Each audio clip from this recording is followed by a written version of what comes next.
Hello everybody, I'm currently outside the Facebook headquarters at the moment, and the reason why I'm here today is because what Facebook has transcended into over the past few years is now being used as effectively a political tool by politicians to keep themselves in power through different means and movements such as the leftist movements, the liberal movements, which are currently ongoing, such as LGBTQ.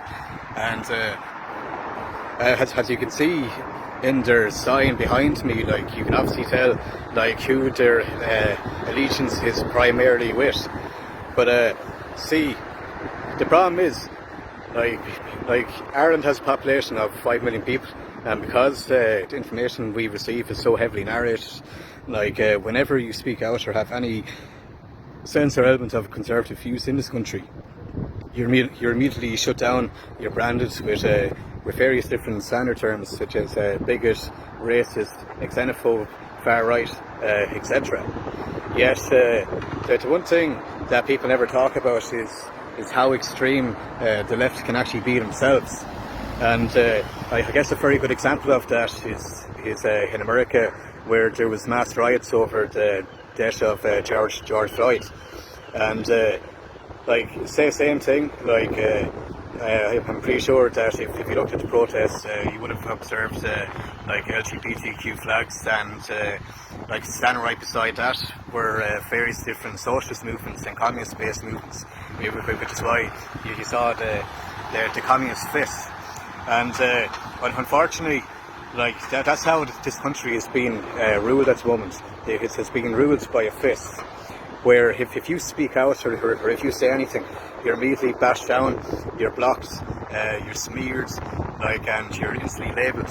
And that's all through the effective narratives which are being generated by companies such as Facebook and social media companies. When I joined Facebook 10 years ago, the reason why I joined Facebook was to be able to contact my friends, because I went to college in Sligo, so I was able to contact my friends back in Galway, and it was a great platform for that.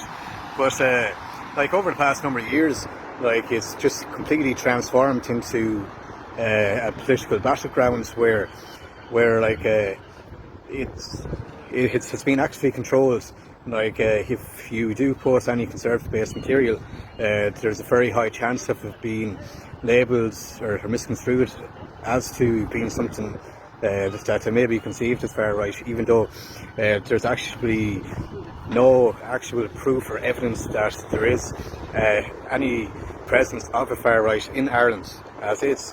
And and the reason why we can tell that is we can only base that on the level of extremities.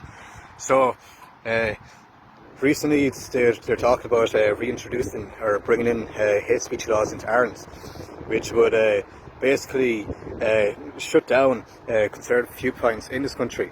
And so if you speak out against abortion or if you speak out against illegal immigration or if you speak against gang violence in your neighbourhood, which may be being caused by minority groups in your community, then you're immediately shut down. And very recently, I actually put a video up on Facebook, and it received over 50,000 views. And I was just highlighting a basic problem about gang violence in local communities and neighbourhoods. And I think that every parent has the right to know that there is gang violence in their neighbourhoods, and there is a chance that their children can get involved in that.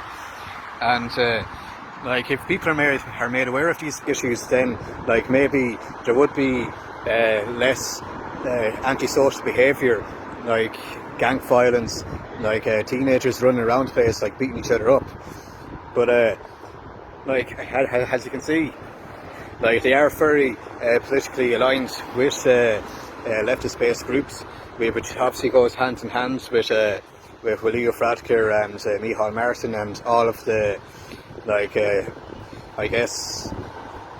bills that they've introduced over the past number of years, such as changes to the divorce referendum, changes to the blasphemy laws, abortion laws, and I guess gay marriage as well.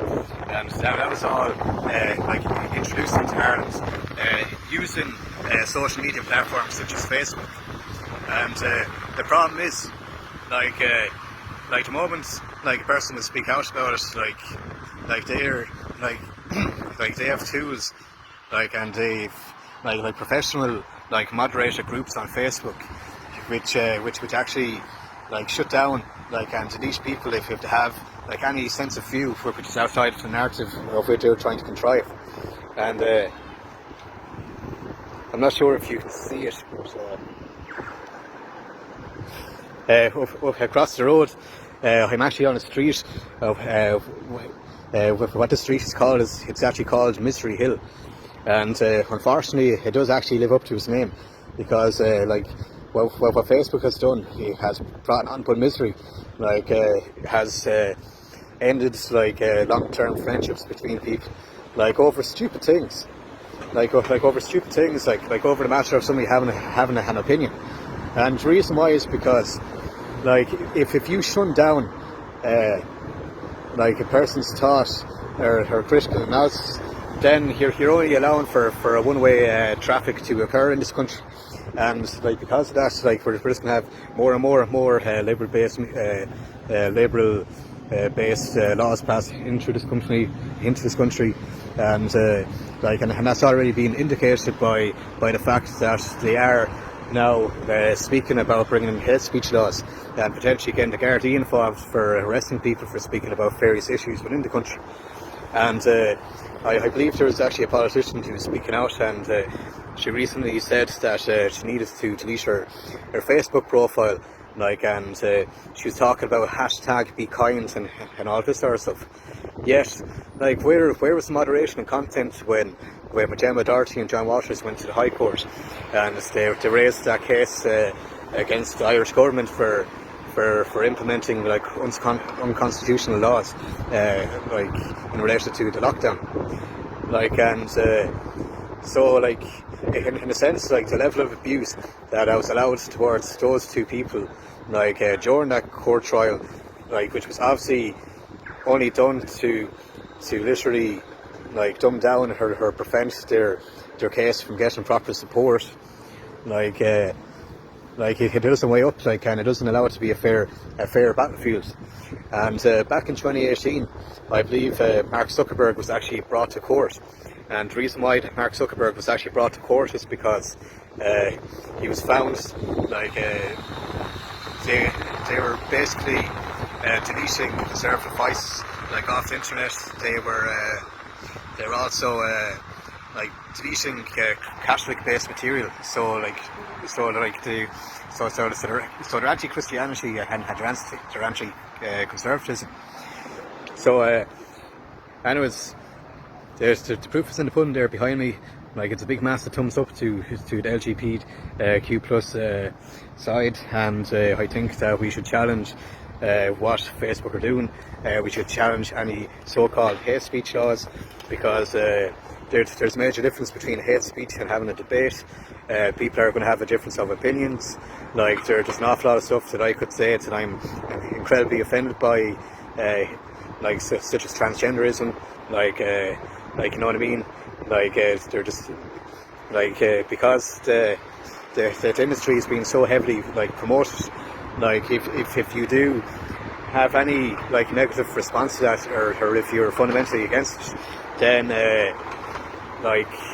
you're not allowed a platform to speak about it, or you're instantly called a bigot. And we really have to assess those sort of things. We have to allow free speech in this country, because once we remove free speech, then we have a major problem in this country. And and we can't let Facebook run the show, because what Facebook is now demonstrating itself to be is it's effectively the shadow government, because it's highly globalist. The fact that we have a multi-corporate social media company in Ireland, which is incredibly globalist and controls media content for over billions of people across this planet. We have to assess these things, like, just to make sure that people are receiving fair information, that conservative voices are allowed to have a true and proper platform, like, because we can't let the lunatics run this island pretty much. Anyways, thank you very much for listening to my video, and I hope you enjoyed. Best luck.